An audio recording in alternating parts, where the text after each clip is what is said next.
Om Shri Sai Namaha. Let's read chapter 32. In Quest of Guru and God, Fasting Disapproved.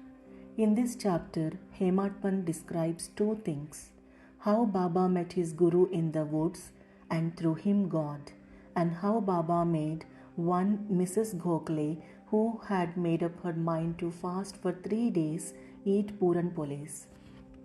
Preliminary. In the beginning, Hemadpant describes the samsara by the allegory of Ashwadha tree, which has, in the phraseology of the Gita, roots above and branches below. Its branches are spread downwards and upwards and are nourished by the gunas, and its sprouts are the objects of the senses. Its roots, leading to actions, are extended downwards to this world of men. Its form cannot be known in this world, nor its end, its beginning, nor its support. Cutting this Ashwadha tree of strong roots with the sharp weapon of non-attachment, one should seek the path beyond, treading which there is no return.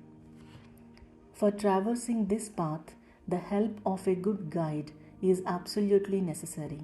However learned a man may be, or however deep his study of Vedas and Vedangas may be, he cannot go to his destination safely. If the guide be there to help him and show him the right way, he would avoid the pitfalls and the wild beasts on the journey, and everything will be smooth sailing. Baba's experience in this matter, the story which he gave out himself, is really wonderful, which when attended to will give you faith, devotion and salvation. The quest.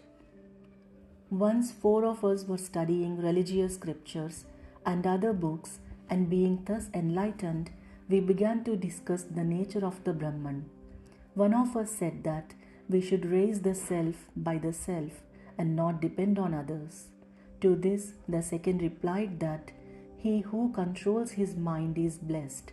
We should be free from thoughts and ideas, and there is nothing in the world without us. The third said that the world is always changing.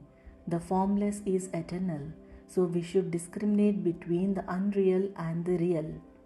And the fourth, Baba himself, urged that bookish knowledge is worthless and added, let us do our prescribed duty and surrender our body, mind and 5 pranas to the Guru's feet. Guru is God, all pervading. To get this conviction, strong unbounded faith is necessary. Discussing in this wise, we 4 learned men began to ramble through the woods in the quest of God. The 3 wanted to make the quest with their free and unaided intellect. On the way, a Vanjari, a man who trades in certain things such as grain, etc., by carrying them on bullock, met us and asked us, "It is hot now. Where and how far are you going?" "To search the woods," we replied. He inquired, "On what quest are you bound?" We gave him an ambiguous and evasive reply. Seeing us rambling aimlessly, he was moved and said, "Without knowing the woods fully, you should not wander at random. If you want to walk through forests and jungles, you should take a guide with you. Why do you exert yourselves unnecessarily at this sultry noontime? You may not give out to me your secret quest, still you can sit down, eat bread, drink water, take rest and then go. Be always patient at heart." Though he spoke so tenderly, we discarded his request and marched on. We thought that we were self-contained men and needed nobody's help. The woods were vast and trackless. The trees therein grew so close and tall that the sun's rays could not penetrate through them. So we lost our way and wandered here and there for a long time. Ultimately, through sheer good luck, we came back to the place from where we started. The Vanjari met us again and said, "Relying on your own cleverness, you missed your way. A guide is always necessary to show us the right way in small or great matters. and no quest can be successfully carried out on an empty stomach. Unless God wills it, no one meets us on the way. Do not discard offers of food. Served dish should not be thrust away. Offers of bread and food should be regarded as auspicious signs of success. Saying this, he again offered us food and asked us to be calm and patient.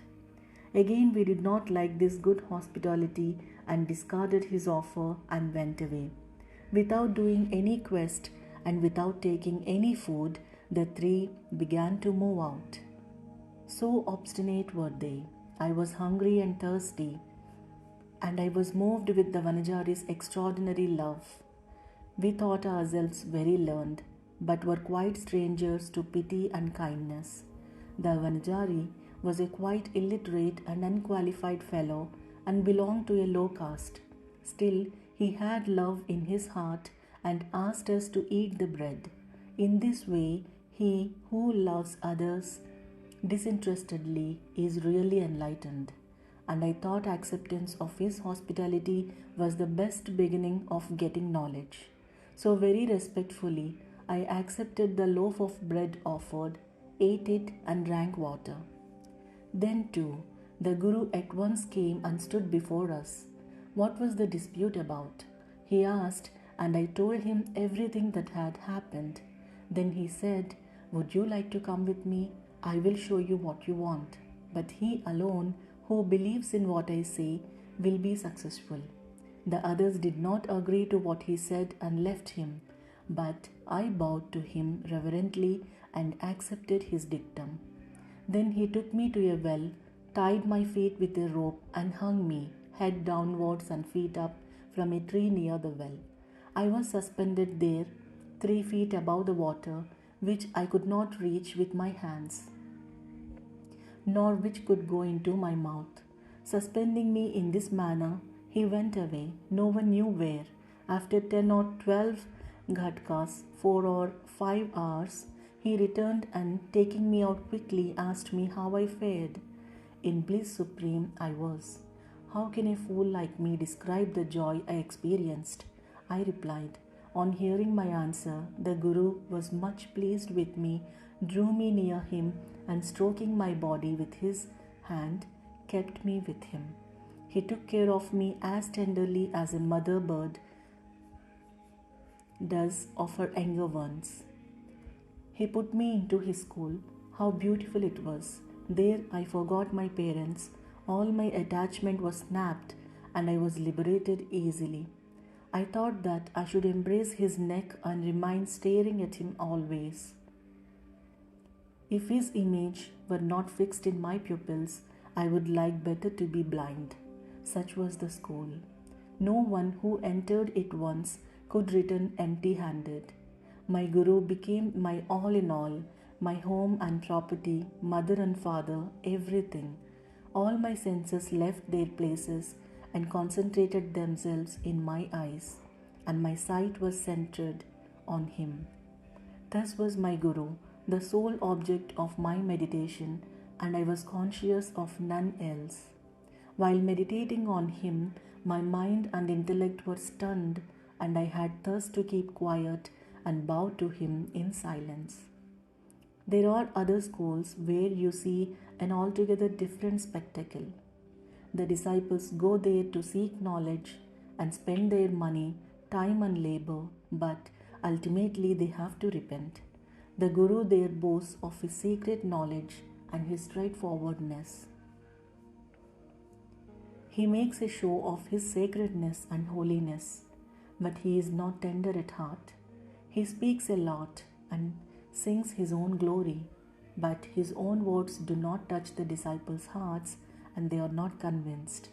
So far as self-realization is concerned, he has none. How can such schools be of any use to the disciples, and how can they be benefited? The master mentioned above was of different type.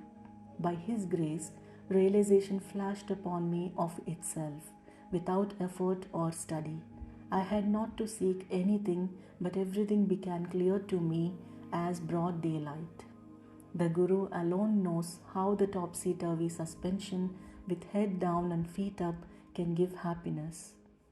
Among the four, one was a karmata, ritualistic, who only knew how to observe and abstain from certain rites. The second was a jnani, who was puffed up with pride of knowledge. And the third was a bhakta, who surrendered himself completely to God, believing that he was the sole doer. When they were discussing and arguing, the question of God turned up, and they, depending on their unaided knowledge, went in search of him. Sai, who was discrimination and dispassion incarnate, was one of the four. Being himself Brahman incarnate, some may ask, why did he mix with them and act foolishly? He did this for attaining the good of the public and setting them an example to follow. Though an incarnation himself, he respected a low Vanjari by accepting his food with the firm belief that food is Brahman, and showed how those who rejected Vanjari's hospitable offer suffered and how it was impossible to get jnana without a guru. The Shruti, Taittiriya Upanishad, exhorts us to honor and worship mother, father, and preceptor, and to study the sacred scriptures. These are the means of purifying our minds, and unless this purification is effected, self-realization is not possible. Neither the senses nor the mind and intellect reach the self. Modes of proof, such as perception and inference, will not help us in the matter. It is the grace of the Guru that counts. The objects of our life, such as dharma, artha, and kama, are attainable with our effort, but the fourth object, moksha, which is liberation, can only be had with the help of the Guru. In the darbar of Shri Sai, many personalities appear and play their part. Astrologers come and give out their predictions. Princes, noblemen, ordinary and poor men, sannyasis, yogis, songsters, and others come for darshan. Even a mahar comes up and, making a johar, his salutation, saying, "This Sai is the my Baap, true parents, who will do away with our rounds of births and deaths." So many others, such as jugglers, gondalis, the blind and the lame, nathpantis, dancers, and other players come and are given suitable reception. Biding his own time, the Vanjari also appeared and played the part assigned to him. Let us now revert to the other story. Fasting and Mrs. Gokhale. Baba never fasted himself, nor did he allow others to do so. The mind of the faster is never at ease. Then how could he attain his paramartha, goal of life? God is not attained on an empty stomach. First, the soul has to be appeased. If there is no moisture of food in the stomach and nutrition, with what eyes should we see God? With what tongue should we describe His greatness? And with what ears should we hear the same? In short, when all our organs get their proper nutrition and are sound, we can practice devotion and other sadhanas to attain God. Therefore, neither fasting nor overeating is good. Moderation in diet is really wholesome both to the body and mind. One Mrs. Gokhale came to Shirdi with an introductory letter from Mrs. Kashibai Kanitkar, a devotee of Baba, to Dada Kelkar. She came to Baba with the determination to sit at Baba's feet, observing a 3 days fast. The day previous, Baba said to Dada Kelkar that he would not allow his children to starve during the Shimga, that is, holy holidays, and that if they had to starve, why was he there? Next day, when the women went with Dada Kelkar and sat at Baba's feet, Baba at once said to her, "Where is the necessity of fasting? Go to Dada Bhatt's house, prepare the dish of puran polis, wheat rotis with gram flour and jaggery, feed his children and yourself too." Shimga holidays were on. Mrs. Kelkar was then in her menses and there was nobody to cook in Dada Bhatt's house, so Baba's advice were very timely. Then Mrs. Gokhale had to go to Dada Bhatt's house and prepare the dish as directed. She cooked that day, fed others and herself. What a good story and how beautiful its import. Baba Sarkar. Baba gave a story of his boyhood as follows. When I was a youngster, I was in search of bread and went to Belgaum. There I got embroidery work. I worked hard, sparing no pains. The employer was very much pleased with me. 3 other boys worked before me. The first got 50 rupees, the second 100 rupees, and the third 150 rupees. And I was given twice the whole of this amount as 600 rupees. After seeing my cleverness, the employer loved me, praised me, and honored me with a full dress, a turban for the head, and a shell for the body, etc. I kept this dress intact without using it. I thought that what a man might give does not last long and it is always imperfect.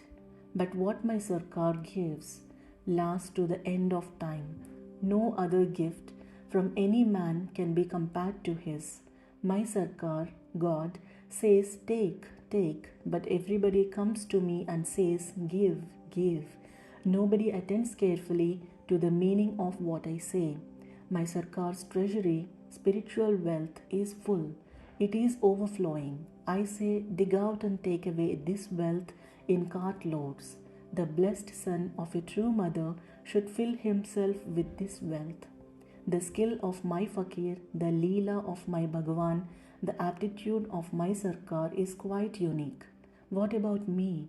Body will mix with earth, breath with air. This time won't come again. I go somewhere, sit somewhere. The hard Maya troubles me much. Still, I feel always anxiety for my men. He who does anything spiritual endeavor will reap its fruit, and he who remembers these words of mine will get invaluable happiness. Bow to Shri Sai, peace be to all. Om Namo Shri Sai Nadhaya Namaha. Shanti, Shanti, Shanti.